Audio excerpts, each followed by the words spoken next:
Sorry, y'all. I'm not having a very good day. But today is Monday, and we're going to be doing True Crime and Makeup Monday, and we're going to be discussing Robert Berdella. He is an American serial killer who kidnapped, raped, tortured, and murdered at least 6 young men after having forced them to endure periods of up to 6 weeks of captivity. His crimes took place in Kansas City, Missouri between 1984 and 1987. Describing his murders as being some of my darkest fantasies becoming my reality, Berdella pleaded guilty and was sentenced to life imprisonment without the possibility of parole for the first-degree murder of one of his victims, Larry Pearson, in August of '88, and would later plead guilty to one further charge of first-degree murder and 4 charges of second-degree murder in December '88.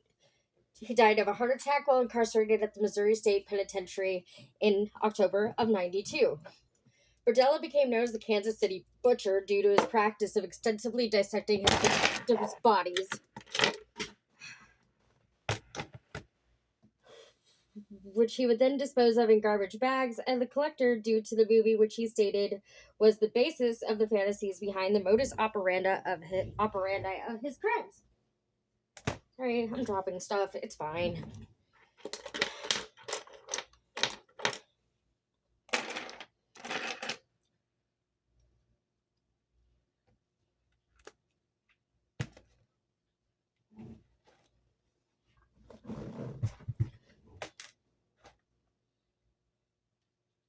Robert Berdella was born on January 31st, 1949, in Cuyahoga. I should know this because I live here. Falls, Ohio, the first of 2 sons born to Robert Andrew Berdella Sr., a die setter for the Ford Motor Company, and Mary Louise Berdella. Berdella's father was a devout Roman Catholic. Give me just a second. I knocked some stuff over. Give me a second. Sorry.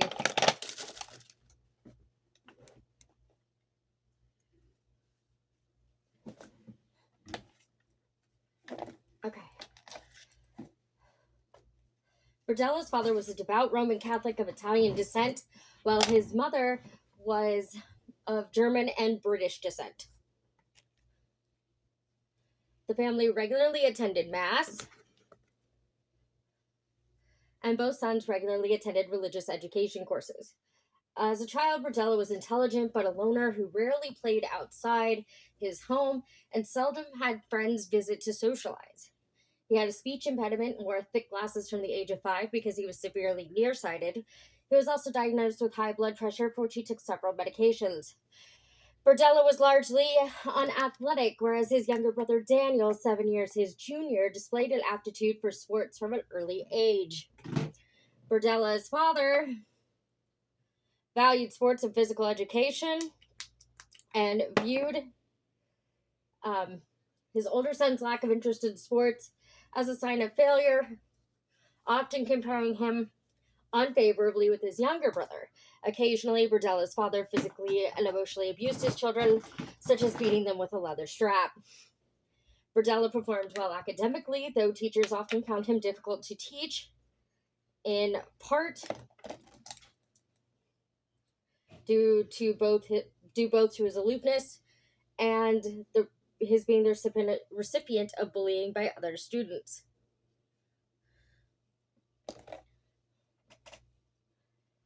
Because of this, he seldom socialized with his peers.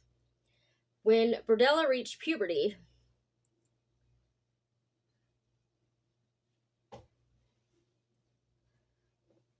he discovered that he was homosexual. Initially, he kept this a closely guarded secret, and he did not become open about his sexuality for several years. Nonetheless, in his early teens, he briefly had a girlfriend.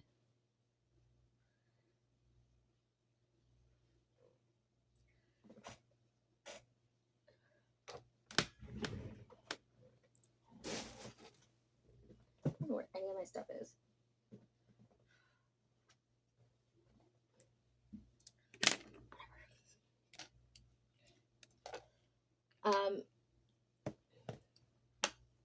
By his mid-teens, Berdella had begun to display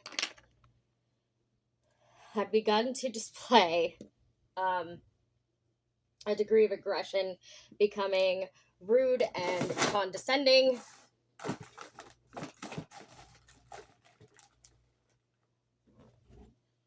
To others, particularly women. He learned about cooking and art and developed showmanship.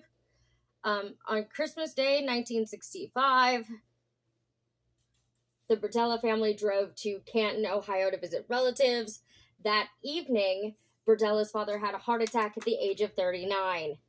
2 days later, Berdella returned to Cuyahoga Falls by himself.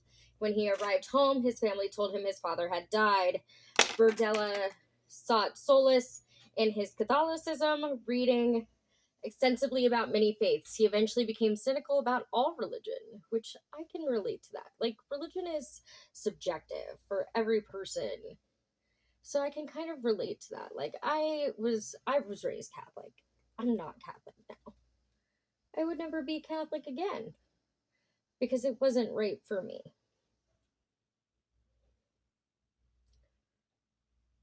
But that doesn't mean that it's not right for someone else, you know? It's just not for everybody. And that's okay. It doesn't have to be. It doesn't have to be.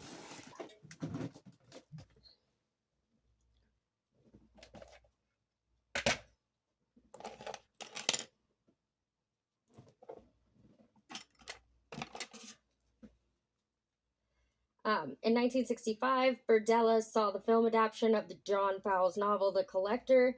The plot of the film revolves around a disturbed man who stalks and then abducts a young woman whom he finds attractive, holding her captive in his windowless stone basement and viewing her as little more than an attractive specimen. After several weeks, the woman dies of contracted illness despite her captor's efforts to keep her alive. Berdella later stated that this movie had formed a lasting impression on him. Which, I mean, fair. I guess I could see that.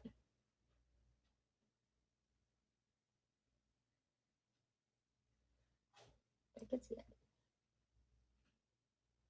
I think we all have, like, movies that, like, change our look on life or whatever.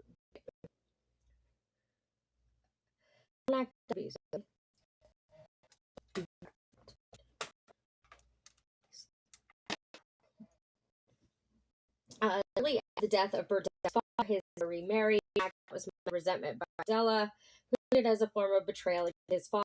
As a result, he became increasingly withdrawn and further symptoms of the summer activity participated in the childhood, collecting coins and stamps, and writing to foreign pen pals.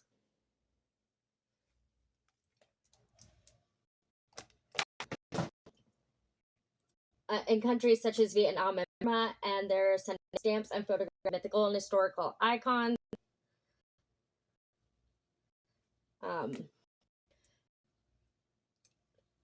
Ancient cultures and architecture would lead to his avid interest in primitive art. Approximately 1965, he began collecting these artifacts. This practice would inspire him to open his own antiques business in 82. In the summer of 67, Berdella graduated from Cuyahoga Falls High School. Throughout his studies in high school, he had earned such excellent grades and showed such potential that in 66, one teacher had placed him in an independent study program. Shortly after graduation, Berdella relocated to Kansas City, enrolling in the Kansas City Art Institute with aspirations of becoming a college professor. In his first year at the KCAI, Berdella was considered an attentive and talented student, although by his second year, he had become vocally anti-authoritarian, became acquainted with a clique of students who supplied him with drugs, which he then sold to other students at a profit. In addition, he began regularly abusing alcohol. He also engaged in acts of animal torture on at least 2 occasions, during one of which During one of these instances, he decapitated a duck in the presence of his peers, and in the second, he experimented with sedatives and tranquilizers on a dog. Poor dog.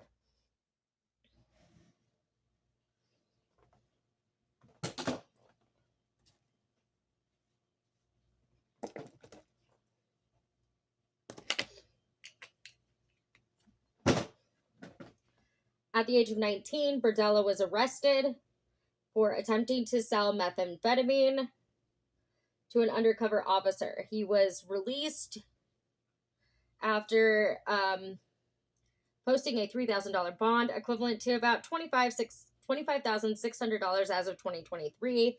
He would later plead guilty to the offense and was handed a 5-year suspended sentence. 1 month after his his first arrest, Berdella and 2 other students were arrested for possession of marijuana and LSD in Johnson County. On this occasion, Berdella could not post bond, and he spent the 5 days in jail. The charges against him and one of the other students would be dropped due to a lack of evidence.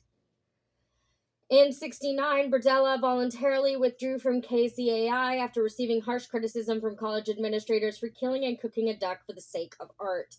He chose to remain in Kansas City, and in September of that year, he moved into an address within the Hyde Park district, 4315 Charlotte Street.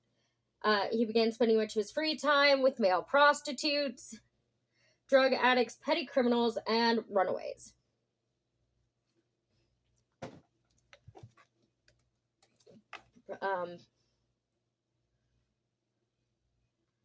Berdella would typically befriend these individuals, then try to help free them from their drug addictions or criminal lifestyles. Although he was adamant that throughout much of the 1970s, he had no physical contact whatsoever with any of them. To several of his neighbors, Berdella stated that he felt almost like a foster parent to many of these youths.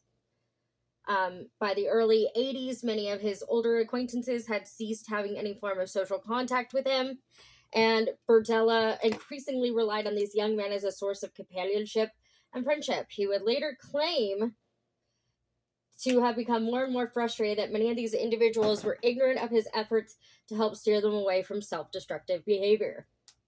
Despite these later claims, Berdella was considered to be flamboyant yet helpful and civic-minded despite the generally unkempt state of his property and his somewhat haughty attitude. Beginning in the late 70s, Berdella worked with the South Hyde Park Crime Prevention, and Neighborhood Association, becoming their chairman in the early 80s and encouraging neighborhood watch patrols. Isn't that ironic? He went around killing people, but he's like, you know what? We should have a neighborhood watch. We got this, guys. He remained active in the association until the mid-80s when he left his position. Berdella also volunteered at fundraising events for a local public television station until the mid-80s. Shortly before Berdella moved into a Charlotte Street address, he began working as a short-order cook in various restaurants around Kansas City, in part to help pay lawyer fees and fines accrued from his previous drug arrests. As a means of obtaining additional income, he also sold items of art and antiques he had accrued and collected from contacts he had established in Africa, Asia, South America, and various Pacific Rim countries. He initially operated this side business from his home. I don't know why I said it like that. From his home. I don't know why I said it like that, though.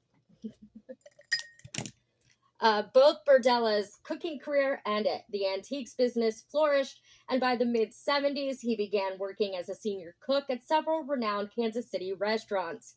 He joined...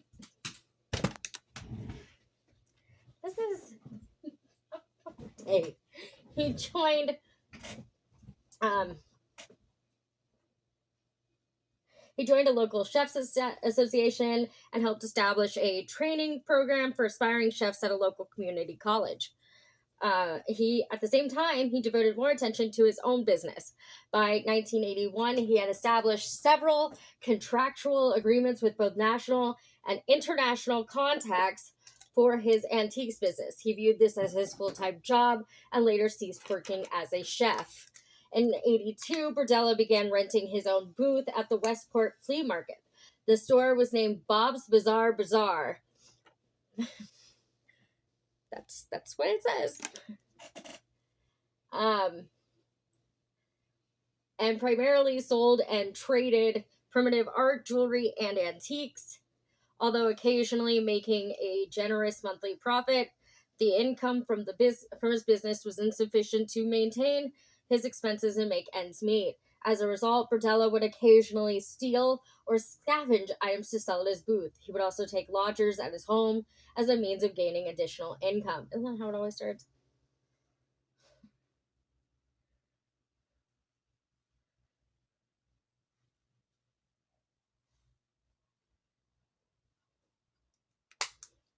At the flea market, Berdella became acquainted with a fellow merchant named Paul Howell, who operated a booth adjacent to his own.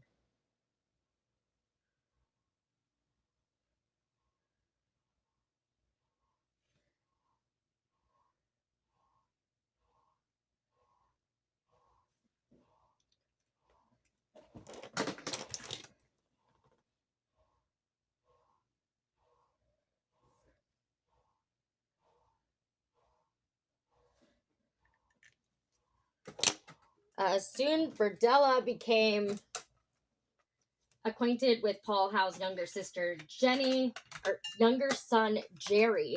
Initially, Jerry Howell and his friends scathed and taunted Berdella over his overt homosexuality, although, according to Berdella, Jerry Howell later confided to him that he and his friends occasionally earned money as male prostitutes. I mean, you gotta do what you gotta do.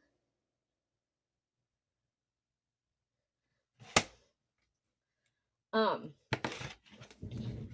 by the early 1980s, Paul Howell had relocated his business to a store close to the intersection of 39th and Main Street, with his family living in an apartment above the shop. Berdella remained a casual friend of the family, offering his assistance if Jerry encountered any more minor scrapes with the law. By the summer of 1984, Jerry Howell had turned 19.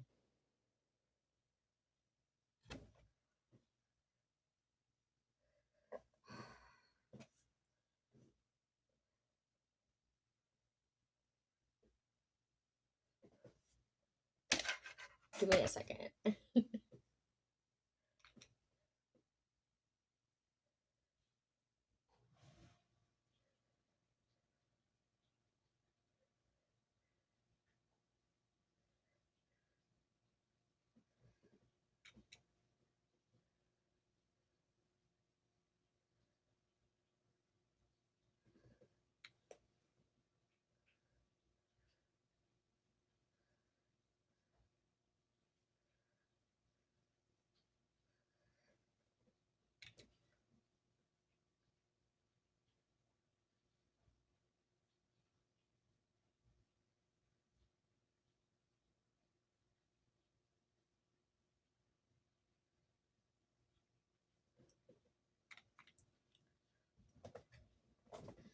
By the, I'm sorry. Berdella is believed to have killed his first victim on July 5th, 1984. He was 19-year-old Jerry Howell. Berdella had promised to drive the youth to attend a dancing contest in Miriam. Um, According to Berdella, he plied Howell with alcohol, diazepam, and acepromazine, both in his car and at his house, until he became unconscious. He then injected Howell with a heavy tranquilizer before binding him to his bed. Howell was restrained to Berdella's bed for a period of approximately 28 hours. Throughout this period of captivity, Berdella repeatedly drugged, tortured, raped, and violated him with foreign objects, repeatedly ignoring Howell's queries as to why he was being treated this way and his pleas to be freed. According to Berdella, Jerry either asphyxiated on his own vomit or the combination of the gag and his medicines were too strong for him to be able to catch his breath. Berdella would later state that he briefly attempted to perform cardiopulmonary resuscitation upon Howell after he had died, before dragging his body to the basement. He suspended Howell's body above a large cooking pot and made several incisions to his inner elbows and jugular vein, leaving the body suspended in this position overnight to allow the blood to drain from his corpse. The following day, he dismembered Howell's body using a chainsaw and boning knives before wrapping the sections in newspaper and trash bags. These bags were later placed inside larger trash bags, which Berdella placed outside for a garbage crew to collect and take to a landfill site.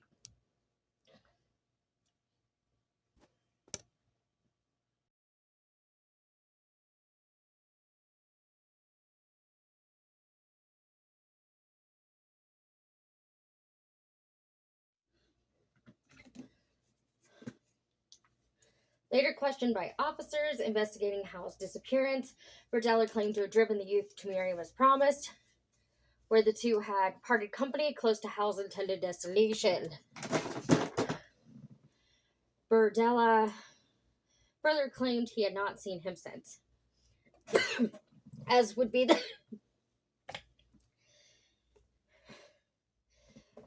case with all Berdella's murders, he kept a detailed log in which he documented each act of sexual and physical torture inflicted upon his victims. Berdella would recall that, like his subsequent victims, Howell had repeatedly pleaded with Berdella to stop the abuse and torture, although Berdella would either ignore these pleas, taunt his victim, or threaten him. He would remain adamant to investigators that this was not for his enjoyment, but for what he termed his physical and mental satisfaction.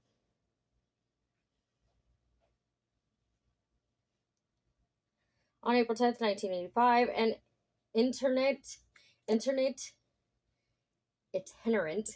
former lodger, 20-year-old Robert Sheldon, arrived on Berdella's doorstep, asking if he could stay at his house for a short period of time. According to Berdella, although Sheldon paid his rent responsibly, he considered him to be an inconvenience. Although he was not physically attracted to Sheldon, on April 12th, he drugged and held him captive because he returned home from work to find Sheldon intoxicated. Berdella was adamant that he held no firm malice toward Sean, but saw him as someone whom he could express some of the anger and frustration that I had toward other people on. Sheldon was drugged with sedatives and held captive in the second floor bedroom for 3 days, enduring forms of torture such as the swabbing of drain cleaner in his left eye, the insertion of needles beneath his fingertips, poor kid, the binding of his wrists with piano wire with the intention of permanently damaging the nerves in his hands, and filling his ears with caulking to reduce his hearing capacity. Caulking. Now, if you don't know what that is, that's the stuff you see like between the tiles on your bathroom floor. That's what that is. It's not meant for your ears or any orifice on your body. 3 days after Berdella had begun holding Sheldon captive, on April 15th, a workman came to perform some scheduled work on the roof of his home, leading Berdella to fatally suffocate Sheldon by placing a sack over his head, which he then tightened with a piece of rope. He later dissected Sheldon's body in the third-floor bathroom. The following June, Berdella found Mark Wallace, whom he vaguely knew via Wallace having previously helped him with yard work. There we go. Hiding in his tool shed to seek shelter from a severe thunderstorm. As had been the case with Robert Sheldon, Berdella invited him inside his house, and noting Wallace's acute state of tenseness and depression, volunteered to inject him with chlormazepine with the explanation this would calm down and relax him. Wallace willingly accepted the offer, and 30 minutes later, Berdella decided to render him captive.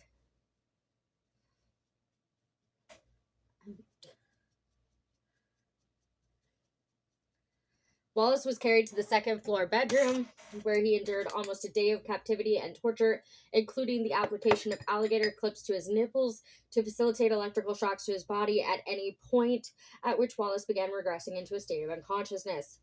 According to Berdella, 1 hour after his experimenting with hypothermic needles, by inserting them into various muscles upon his victim's back. Mark Wallace died through a combination of the drugs, the gag, and the lack of oxygen. He noted this victim's time of death as being 7 p.m. on June 23rd. On September 26, 1985, Berdella answered a phone call from an acquaintance named James Ferris, who asked to stay at Berdella's house for a short time.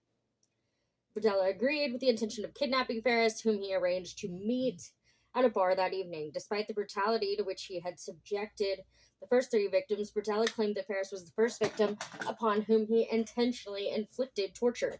He also informed investigators that there were occasions during his final three victims' periods of captivity when he ceased making additions to his abuse logs because he assumed the victim would not be able to take it much longer.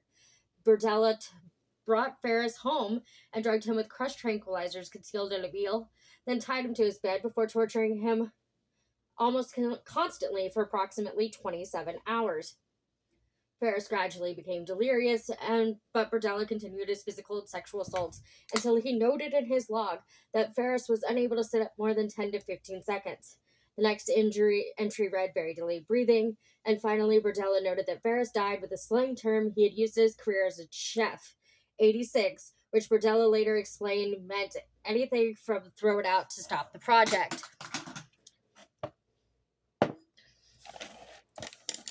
Todd Stoops was a 23-year-old drug addict and occasional prostitute who, alongside his wife, had twice lived briefly at Berdella's house in 1984. After Stoops and his wife moved out... Oh, shoot, I messed up. Hold on, sorry. Right, no. And his wife moved out of Berdella's home the second time.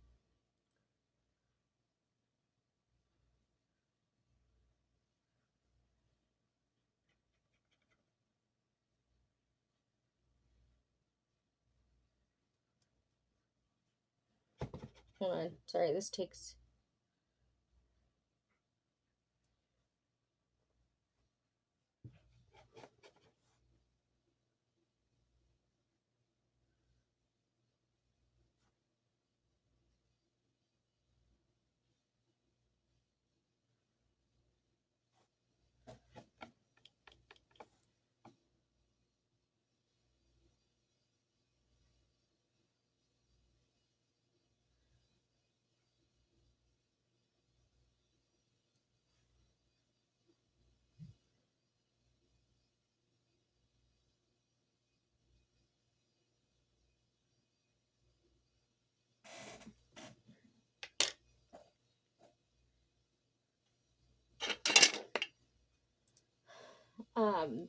Todd Stoops was a 23-year-old drug addict.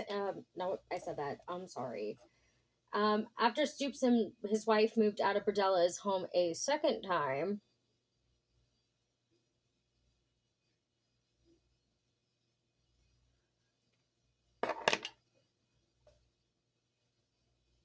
Berdella did not see him again until a chance encounter at Kansas City's Liberal Memorial Park on June 17th.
This is fun.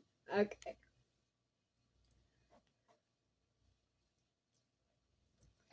On June 17th, 1986, Berdella invited him to his house with an offer of lunch with an added incentive of sex, as Stoops stated he needed $13 to purchase drugs, the equivalent of about $35 as of 2023.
Berdella would later stress to investigators he had been extremely physically attracted to Stoops, and this victim was held captive for 2 weeks before he died. He gradually increased Stoops' terror. For 2 weeks, jeez, that's rough.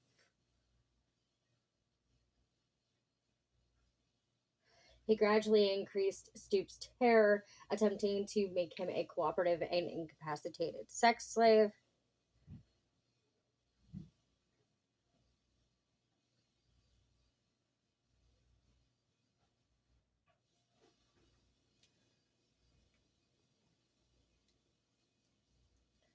Um, Attempting to make him a cooperative and incapacitated sex slave.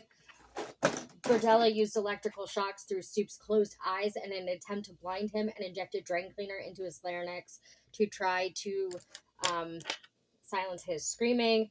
During the second week of his capture, Stoops asked Berdella for a soft drink and sandwich. When Berdella refused, Stoops burst into tears. On June 27th, he ruptured Stoops' anal wall with his fist, causing bleeding and discharge. Towards the end of Stoops' captivity, he tried to feed his captive ice cream and soup, although Stoops wasn't able to keep anything down.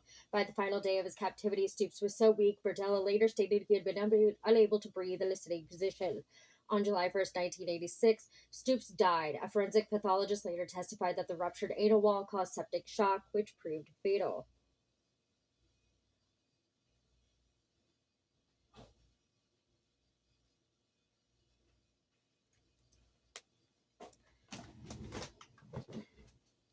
In the spring of 1987, Berdella became friendly with 20-year-old Larry Wayne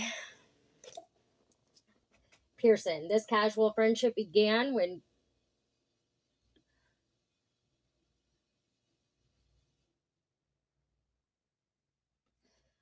Pearson entered his shop and explained to Berdella that as a child, he had held an interest in both witchcraft and wizardry. Shortly thereafter, Pearson lodged lodged with Berdella and willingly performed chores around his home as a means of paying rent.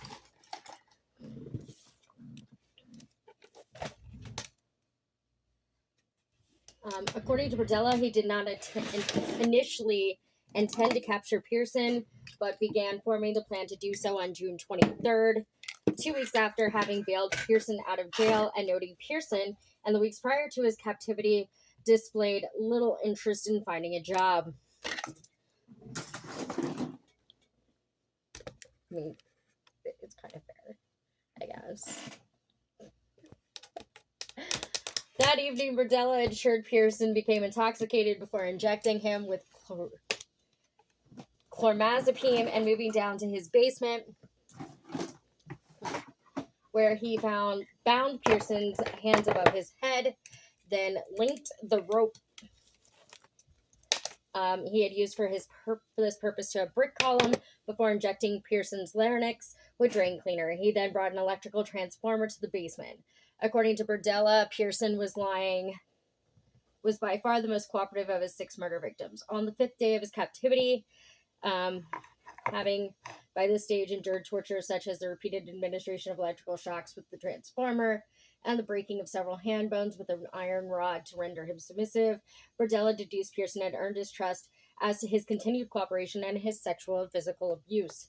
As a form of reward, Pearson was moved to the 2nd floor, with Berdella first informing Pearson that if he continued to cooperate, he would not continue to inflict as much pain upon him as he had done so while he had been held captive in the basement. Throughout the latter part of his 6 weeks of captivity, Pearson trained himself to sleep without moving in order that he did not antagonize Berdella and thus invite further torture or being returned to the basement. After 6 weeks of captivity, Pearson deeply bit into Berdella's penis before screaming he could not continue to tolerate his ongoing poor treatment.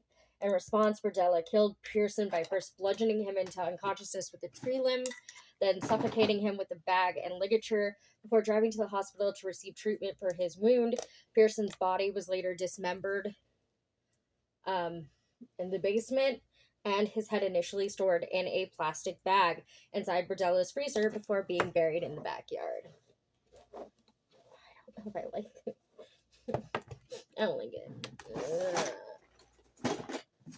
Okay, I decided I don't like this. I'm gonna fix it.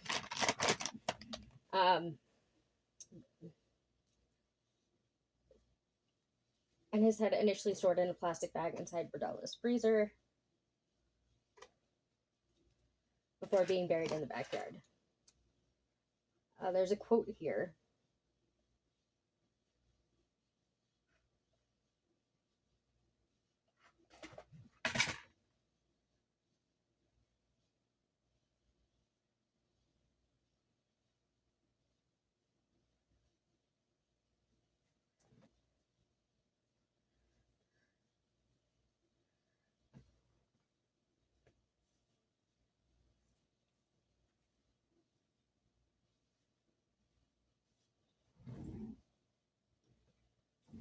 Okay. We're gonna try this again.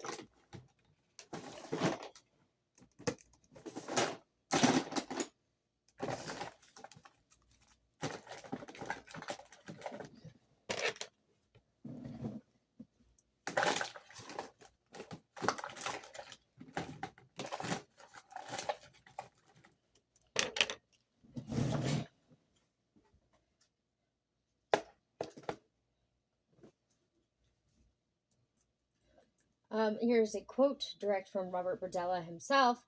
"You did not choose to be here, but you are.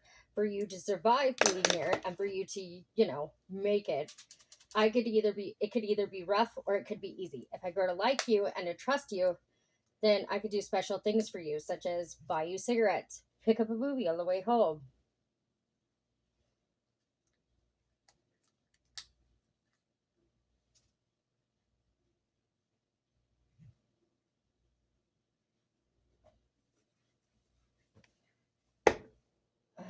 Pick up a movie on the way home from work, and so forth. Don't try to fight me, or you'll just get more of what you had earlier. You see, what you got is nothing compared to what you can have. Robert Berdella, conversing with Christopher Bryson, March 29th, 1988.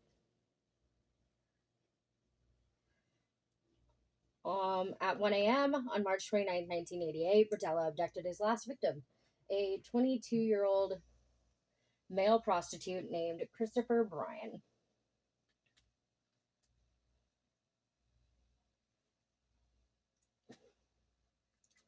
whom he lured to his house upon the promise of payment for sex. This is not how it usually works for these people. I know it's sad.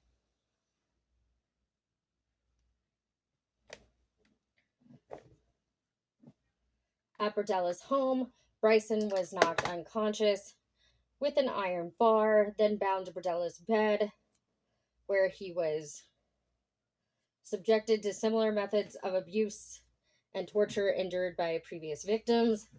Although in Bryson's case, Berdella repeatedly swabbed his eyes with ammonia before exclaiming to him, "The only things you need to think about are you, me, and this house."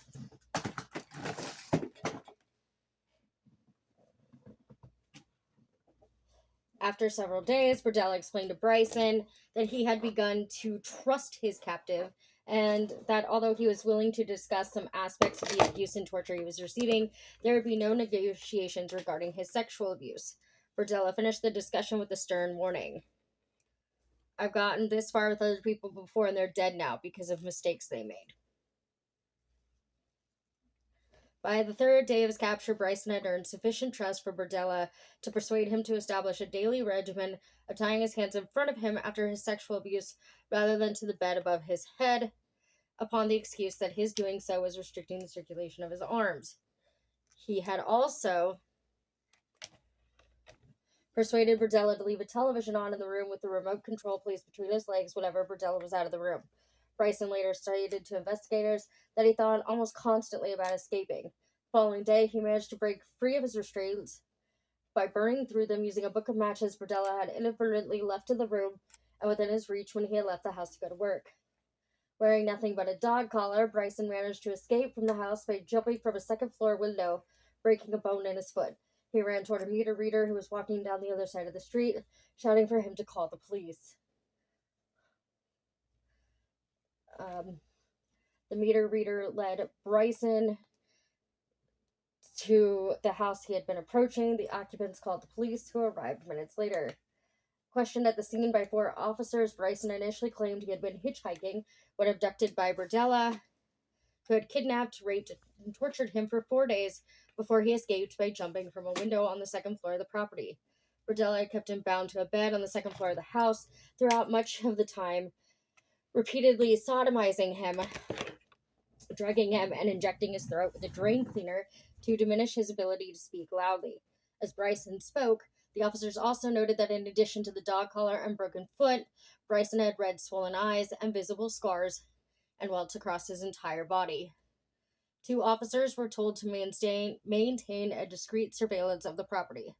Bryson was driven to the Memorial Medical Center for treatment, accompanied by a 3rd officer, while the 4th officer radioed the Kansas City Police Department to request a formal search warrant of the property.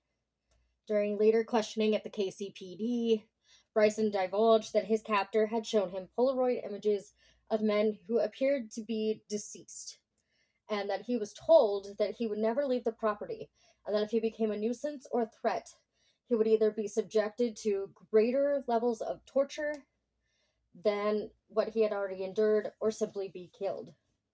On the afternoon of Bryson's escape, Berdella was arrested on charges pertaining to the sexual assault of Christopher Bryson.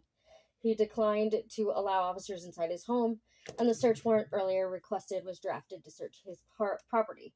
Corroborating Bryson's claims of having been restrained and tortured in a second-floor bedroom, investigators discovered the bedroom on the second floor had burnt ropes attached to the posts at the foot of the bed. Also in the room was an electrical transformer plugged into a wall with wires leading to the bed. A metal tray containing syringes, small bottles apparently containing prescription drugs, swabs, and eye drops were also close to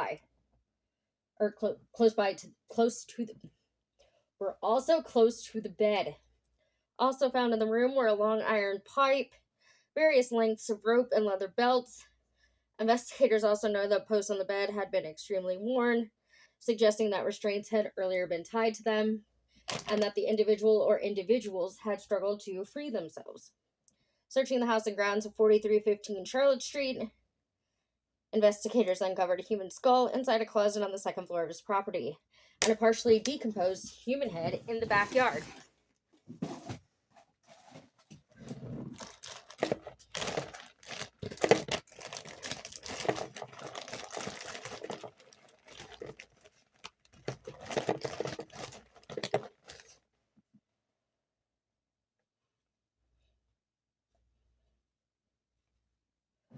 The search also uncovered several human vertebrae, scarred by both hacksaw and knife marks stowed in a hallway, and several human teeth stowed into envelopes. Both a hacksaw and a miter saw were discovered in the basement of the property, and a chainsaw was also found to be soiled with bloodstains, flesh, and pubic hairs. Luminol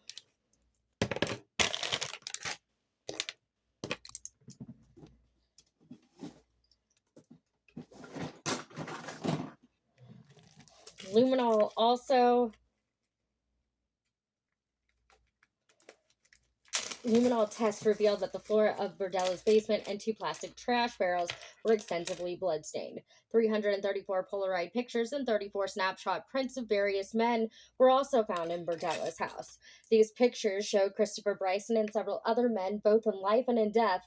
Many of the images had been taken while the subjects were being tortured. The search also uncovered numerous restraints and sexual devices, pornographic literature, hypodermic needles, and a book on narcotics. Officers also discovered a stenographer's pad containing detailed torture logs that Berdella had maintained for each victim, lying atop a chest of drawers. Several newspapers clippings from the Kansas City Star mentioned a missing young man named Jerry Howell, and a wallet and driver's license belonging to a missing person named James Ferris were discovered in a closet on the second floor of the property. Before the search of Berdella's property had concluded, the KCPD assembled a special task of 11 detectives and one sergeant to focus exclusively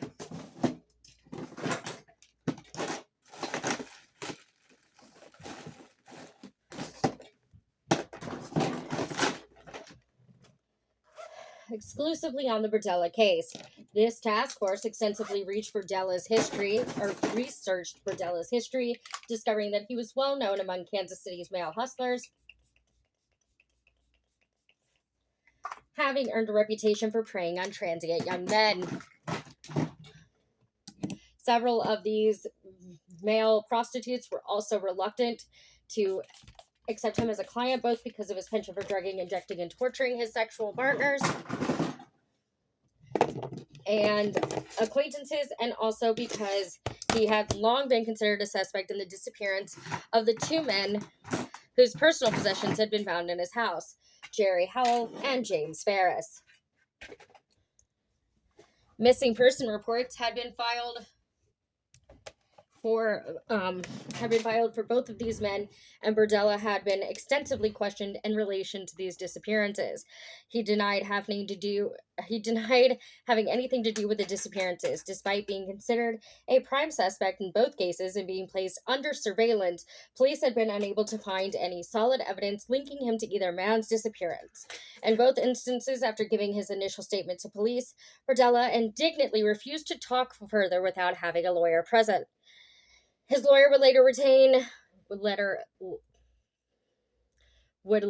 threaten to file harassment accusations against police unless their questioning and surveillance of him ceased. James Ferris's wife identified him in several Polaroids found at Berdella's property, some taken after her husband's death. Paul Howell formerly identified one picture of a young man hanging upside down in Berdella's basement as his son. Several other Polaroid images depicted as yet unidentified young men, and several detectives were assigned to identify them to determine if they were alive or dead, and if alive, the circumstances of the picture. Since several of these images depicted a section of the body of the photographer, on April 13th, Berdella was ordered to pose nude for a series of photographs in the same precise angles as the evidence photos for comparison with the original Polaroid images. As numerous male names have been found scrawled upon various stenographers' pads of Berdella's address, the detectives began attempting to trace each of them. One of those traced, a young man named Freddie Kellogg, was able to state to detectives he and several other young men had intermittently lodged with Berdella since the early 80s, and that Berdella had been in the habit of plying his lodgers with drugs, typically intravenously, before engaging in sex with them, regardless of whether they consented or not. Kellogg stated that in order for him to be allowed to lodge with Berdella, he must agree to persuade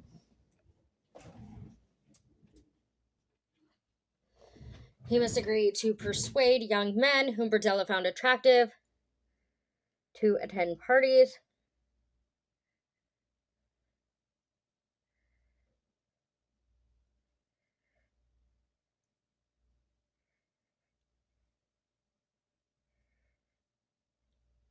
Okay. To attend parties um, at Charlotte Street so that Berdella could drug them. Should Berdella ever discover that any of them was a police informant, he would use this knowledge to blackmail him. In spite of his threats, Kellogg stated that numerous male prostitutes and addicts had been reluctant to engage in any form of contact with Berdella because of rumors of his links to the 1984 disappearance of Jerry Howell. In addition to these disclosures, Kellogg was able to name three of the men depicted in the Polaroids as Todd Stoops, Robert Sheldon, and Larry Wayne Pearson. The investigators would discover that Berdella had paid a $30 fee to secure a bond for Pearson in June of '87, the equivalent of about $78 as of 2023, and that no further records existed to indicate that Pearson was still alive. Nonetheless, investigators did discover that in August '87, Berdella had filed an assault report from a hospital room alleging that a man named Larry Person had deeply bitten his penis during oral sex, causing a serious laceration. An interview with Robert Sheldon's employers at a Kansas City manufacturing plant confirmed that although the young man had been a reliable employee, he had suddenly ceased attending work in April of '85. Shortly after the search of 4315 Charlotte Street had concluded, Berdella was informed of the discoveries at his property. The same afternoon, he was ordered to pose for the series of nude photographs for comparison with the Polaroid images he had taken. Investigators attempted to conduct their first formal investigation with him, although Berdella simply invoked his right to silence in this setting. Investigators later sought to obtain handwriting samples from Berdella in an effort to prove he had written the notes found within the various stenographer's pads discovered at his house. He refused to cooperate and was sentenced to 6 months in jail for contempt of court. Initially, Berdella was formally charged with 1 count of felonious restraint, 1 count of assault, and 7 counts of forcible sodomy. As investigators continued their investigations into the discoveries at his property, he was assigned a temporary public defender as his legal representative and held in protective custody in a Jackson County jail in lieu of $500,000 bail, the equivalent of approximately $1,258,200 as of 2023. On July 22, 1988, a grand jury formally indicted Berdella for the murder of Larry Wayne Pearson. The following month, he was arraigned and pleaded guilty in the Fourth Circuit of the Jackson County Court before Judge Alvin C. Randall to the first-degree murder of Pearson. The plea was entered following a late morning recess in the arraignment hearing into this particular murder and came as a surprise to both the judge and prosecuting attorneys. Following the submission and acceptance of this plea, the judge insisted that Berdella confess under oath as to Pearson's death. In response to questioning by his attorneys, Berdella stated, "I put a plastic bag over his head, tied it with a rope, and allowed him to suffocate." When asked if he performed this act deliberately and with malice aforethought, Berdella simply stated yes. A second guilty plea submitted before the Jackson County Court on August 24th earned Berdella a further life term without parole for one charge of forcible sodomy against Christopher Bryson, 6 counts of sodomy, and one charge of assault being dropped as part of a plea bargain. He would also receive a further term of 7 years pertaining to 1 count of felonious restraint against Bryson on this date. Despite initially pleading not guilty to the remaining 5 murder charges on September 13th, '88, with the agreement of his two defense attorneys, Berdella ultimately conducted a plea bargain with the prosecutors in order to avoid the death penalty in these remaining charges. In this plea bargain, Berdella agreed to confess in graphic detail as to whom he had killed, what indignities he had subjected each victim, how he had killed each victim, and what he had done with these bodies. Berdella provided testimony to prosecutors between December 13th and 15th after he changed his plea and sought approval of their agreement not to seek the death penalty against him if he fully confessed. Quote, "These were not people that I thought of. Once I had them bound and was using them, they became something other than people to me. I never thought it out to the level of what if one of these bodies ever gets loose." Robert Berdella describing how he viewed his victims once he had decided to render them captive. December 13th, 1988. End quote. Berdella confessed that many of the abbreviated entries with his torture logs were simply shorthand terms for methods of abuse he had inflicted upon his victims. The entry reading CP, for example, referred to the chlorpromazine he had injected into his victims to assist in his restraining them, whereas entries reading DC referred to swabbing their eyes with drain cleaner or the injection of the substance into their vocal cords. Entries reading EK or EKG referred to torture administered to his captives with electrical shocks. Gag loose, no resist, and retie, or very delayed breathing, snoring were more self-explanatory. Furthermore, Berdella confessed to having alternately buried the two victims' heads in his backyard, adding that he retrieved and cleaned the first skull, that of Robert Sheldon. At the time, he buried victim Larry Pearson's head in the same hole. Sheldon's skull was that which he had placed inside a closet on the second floor of his property. In an area of the household Berdella referred to as my gallery area, Berdella removed the teeth from his skull and stowed them inside envelopes in the same room. He further claimed to have intended to retrieve Pearson's skull once sufficient time had elapsed for it to skeletonize, although he was adamant that there had been no rational or sinister reason for his doing so. In addition, he vehemently denied media rumors that he had engaged in any form of Satanism or that he had sold sections of his victims' bodies at his flea market booth. I didn't even think about that. Oh, wow. In the years following his 1988 convictions and incarceration, Berdella granted an interview to the Missouri-based television station KCPT and corresponded with numerous individuals. To all concerned, he attempted to restore his image as a sensitive citizen who had simply made mistakes in committing his crimes. He further claimed he had been demonized unfairly by the media before, during, and after his arraignment, and plea bargains and that police ineptitude had resulted in his being allowed to remain at liberty following his first murder. Berdella also lodged several complaints with prison officials regarding prison conditions. He also wrote several letters to a local minister claiming that prison officials knew of his high blood pressure, yet were not providing him with his prescribed heart medication. In 1992, Berdella contacted Reverend Roger Coleman, whom he had met when first incarcerated, relaying his distress that the staff of the Missouri State Penitentiary were withholding his heart medication. At 2 p.m. on October 8, 1992, Berdella complained to prison staff of severe heart pains and was taken from his cell to the prison infirmary. Medical staff determined his heart was unstable and called an ambulance. Berdella was taken to a hospital in Columbia, Missouri, where he was pronounced dead from a heart attack at 3:55 p.m. He was 43 years old.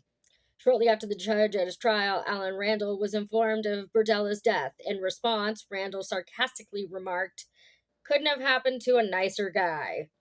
According to published reports, although Berdella had a depressive personality disorder, he was also a diagnosed sexual sadist who gained extreme sexual excitation from the humiliation, pain, and torture to which he had subjected his victims.